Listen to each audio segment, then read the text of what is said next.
नमस्ते दोस्तों, हम रामायण की कथा आप लोगों को सुनाने जा रहे हैं। अवधपुरी में राम। ये कथा अवध की है और बहुत पुरानी है। अवध में सरयू नदी के किनारे एक अति सुंदर नगर था, अयोध्या। सही अर्थों में दर्शनीय, देखने लायक, भव्यता जैसे उसका दूसरा नाम हो। अयोध्या में केवल राजमहल भव्य नहीं था, उसकी एक एक इमारत आलीशान थी। आम लोगों के घर भव्य थे, सड़कें चौड़ी थीं, सुंदर बाग बगीचे, पानी से लबालब भरे सरोवर, खेतों में लहराती हरियाली, हवा में हिलती फसलें सरयू की लहरों के साथ खेलती थीं। अयोध्या हर तरह से संपन्न नगरी थी। संपन्नता कोने अंतरे तक बिखरी हुई, सभी सुखी, सब समृद्ध। दुख और विपन्नता को अयोध्या का पता नहीं मालूम था, या उन्हें नगर की सीमा में प्रवेश की अनुमति नहीं थी।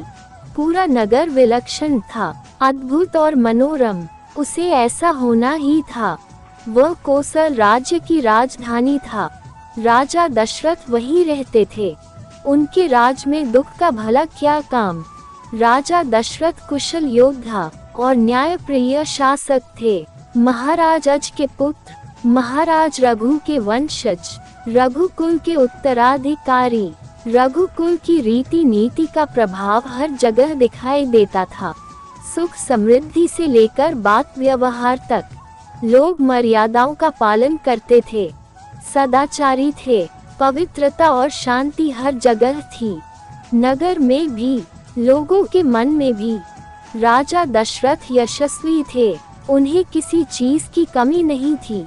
राज सुख था, कमी होने का प्रश्न ही नहीं था।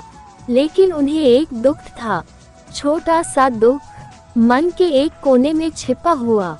वह रह रहकर उभर आता था, उन्हें सालता रहता था। उनके कोई संतान नहीं थी। आयु लगातार बढ़ती जा रही थी। उनकी 3 रानियां थीं, कौशल्या, सुमित्रा और कैकेयी। रानियों के मन में भी बस यही एक दुख था, संतान की कमी। जीवन सूना सूना लगता था।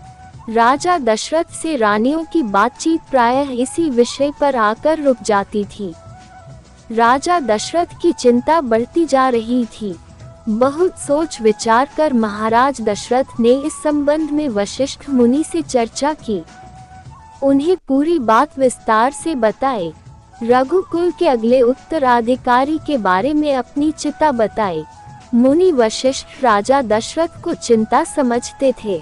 उन्होंने दशरथ को यज्ञ करने की सलाह दी। पुत्रेष्टि यज्ञ। महर्षि ने कहा, आप पुत्रेष्टि यज्ञ करें महाराज, आपकी इच्छा अवश्य पूरी होगी। यज्ञ महान तपस्वी ऋष्यशृंग की देखरेख में हुआ। पूरा नगर उसकी तैयारी में लगा हुआ था। यज्ञशाला सरयू नदी के किनारे बनाई गई। यज्ञ में अनेक राजाओं को निमंत्रित किया गया। तमाम ऋषि मुनि पधारे। शंख ध्वनि और मंत्रोच्चार के बीच एक एक कर सबने आहुति डाली। अंतिम आहुति राजा दशरथ की थी। यज्ञ पूरा हुआ। अग्नि के देवता ने महाराज दशरथ को आशीर्वाद दिया। कुछ समय बाद दशरथ की इच्छा पूरी हुई। तीनों रानियां पुत्रवती हुईं। महारानी कौशल्या ने राम को जन्म दिया। चैत्र माह की नवमी के दिन रानी सुमित्रा के 2 पुत्र हुए, लक्ष्मण और शत्रुघ्न। रानी कैकेयी के पुत्र का नाम भरत रखा गया। राजमहल में खुशी छा गई। नगर में बधाइयां बजने लगी, मंगल गीत गाए गए। हर ओर खुशी, उत्सव जैसा दृश्य। राजा दशरथ प्रसन्न थे, उनकी मनोकामना पूरी हुई। प्रजा प्रसन्न थी कि दशरथ की चिंता दूर हुई। नगर में बड़ा समारोह आयोजित किया गया, धूमधाम से। आयोजन में दूर दूर से लोग आए। राजा दशरथ ने सबको पूरा सम्मान दिया। उन्हें कपड़े, अनाज और धन देकर विदा किया। चारों राजकुमार धीरे धीरे बड़े हुए। वे बहुत सुंदर थे, सुदर्शन। साथ खेलने निकलते तो लोग उन्हें देखते रह जाते। आंखें उनसे हटती ही नहीं थीं। चारों भाइयों में आपस में बहुत प्रेम था। वे अपने बड़े भाई राम की आज्ञा मानते थे। खेल कूद में लक्ष्मण प्रायः राम के साथ रहते। भरत और शत्रुघ्न की एक अलग जोड़ी थी और बड़े होने पर राजकुमारों को शिक्षा दीक्षा के लिए भेजा गया। उन्होंने कुशल और अपनी विद्या में दक्ष गुरुजनों से ज्ञान अर्जित किया, शास्त्रों का अध्ययन किया, शस्त्र विद्या सीखी। चारों राजकुमार कुशाग्र बुद्धि थे, जल्द ही सब विद्याओं में पारंगत हो गए। राम इसमें सर्वोपरि थे। उनमें कई अन्य गुण भी थे, विवेक, शालीनता और न्यायप्रियता। राजा दशरथ को राम सबसे अधिक प्रिय थे। ज्येष्ठ पुत्र होने के कारण और इन मानवीय गुणों के कारण भी राजकुमार कुछ और बड़े हुए, विवाह योग्य। नगर में इसकी चर्चा होने लगी। महाराज दशरथ भी ऐसा ही चाहते थे, अपनी संतानों के लिए सुयोग्य वधुएं। परिजनों में चर्चा पहले से ही हो रही थी, बाद में पुरोहितों को भी इसमें शामिल कर लिया गया। अयोध्या का राजमहल। एक दिन ऐसी ही चर्चा चल रही थी, गहन मंत्रणा। तभी एक द्वारपाल घबराया हुआ अंदर आया। उसने सूचना दी कि महर्षि विश्वामित्र पधारे हैं। महाराज दशरथ तत्काल अपना आसन कर खड़े हो गए, द्वार की ओर बढ़े, महर्षि की अगवानी करने। उन्हें लेकर दरबार में आए। विश्वामित्र को ऊंचा आसन दिया गया। विश्वामित्र कभी स्वयं राजा थे, बहुत बड़े और बलशाली। बाद में अपना राजपाट छोड़ दिया, संन्यास ग्रहण कर लिया, जंगल चले गए। वहीं उन्होंने अपना आश्रम बनाया, उसे उन्होंने सिद्धाश्रम नाम दिया। महर्षि के स्वागत सत्कार के बाद दशरथ ने कहा, महर्षि आज्ञा दे, मैं आपकी क्या सेवा कर सकता हूँ? आप अपने मन की बात कहिए, आपकी आज्ञा का पूरी तरह पालन होगा। राजन, मैं जो मांगने जा रहा हूँ उसे देना आपके लिए कठिन होगा।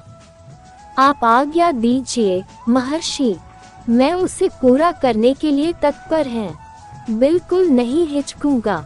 मैं सिद्धि के लिए एक यज्ञ कर रहा है, अनुष्ठान लगभग पूरा हो गया है, लेकिन 2 राक्षस उसमें बाधा डाल रहे हैं। मैं जानता हूँ कि उन राक्षसों को केवल एक ही व्यक्ति मार सकता है, वह राम है।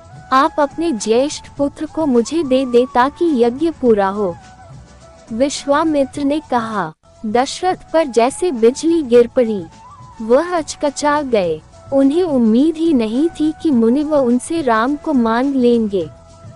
उनके ज्येष्ठ पुत्र, उनके सबसे प्रिय। दशरथ चिंता में पड़ गए। विश्वामित्र दशरथ की दुविधा समझ रहे थे। उन्होंने कहा, मैं राम को केवल कुछ दिनों के लिए मांग रहा हूँ। यज्ञ 10 दिन में संपन्न हो जाएगा। महाराज दशरथ दुखी हो गए, पुत्र वियोग की आशंका से कांप उठे। दरबार में सन्नाटा छा गया। दशरथ की दशा देखकर मंत्री चिंतित थे, पर चुप थे। महर्षि वशिष्ठ शांत थे। इतने में दशरथ कांप कर बेहोश हो गए। होश आया तो डर ने उन्हें फिर जकड़ लिया। मूर्छित होकर दोबारा गिर पड़े, संज्ञा शून्य पड़े रहे। नमस्ते दोस्तों, अगर आपको इस कहानी का अगला भाग चाहिए तो हमारे साथ जुड़े रहने के लिए वीडियो को लाइक करें और चैनल को सब्सक्राइब करें ताकि इस कहानी का अगला भाग आप सबसे पहले पहुंच और कमेंट में जय श्री राम लिखें। श्री राम आपकी मनोकामना पूर्ण करेंगे।